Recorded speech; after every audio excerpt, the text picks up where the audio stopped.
আমরা আল্লাহ তাআলা ছাড়া পৃথিবীর কোন শক্তিকে ভয় করি না। আমাদের এই রক্তে শহীদের রক্ত প্রবাহিত হয়। আমাদেরকে ভয় দেখিয়ে শয়তান নিজে তো পালিয়ে যায়। আমরা আজকের প্রোগ্রাম থেকে সকল ফ্যাসিবাদ বিরোধী শক্তিকে ঐক্যের আহ্বান জানাচ্ছি।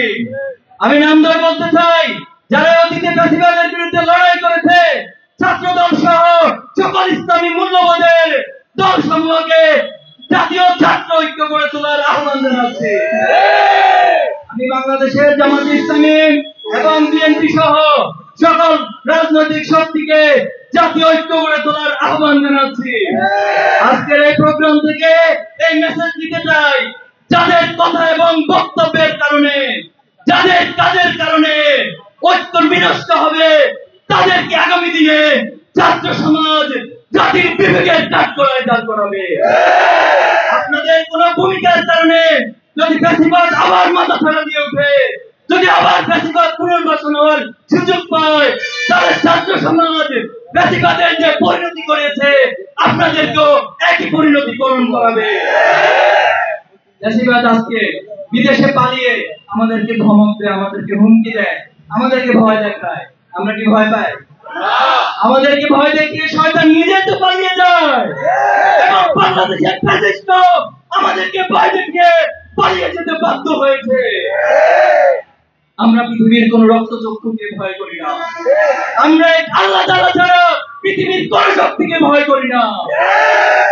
আমাদেরকে ভয় দেখাতে আসবেন না। আমরা শহীদের প্রজন্ম।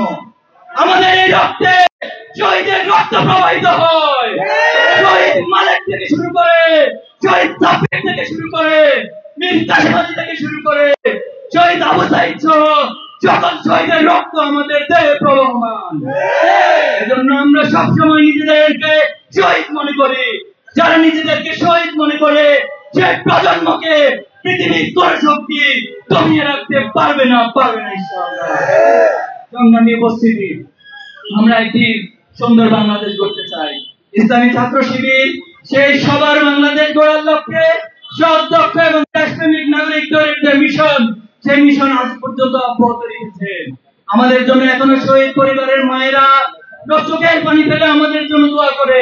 দেশ বিদেশে অনেক ভাইরা এই কাফেলার জন্য দোয়া করে।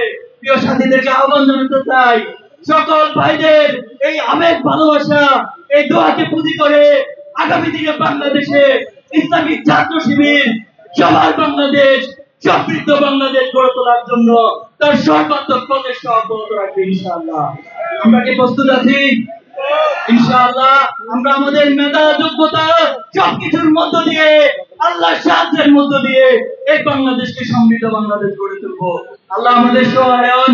নাসরুম মিনাল্লাহি ওয়া ফাতহুন করিম ওয়া বাশশিরিল মুমিনিন।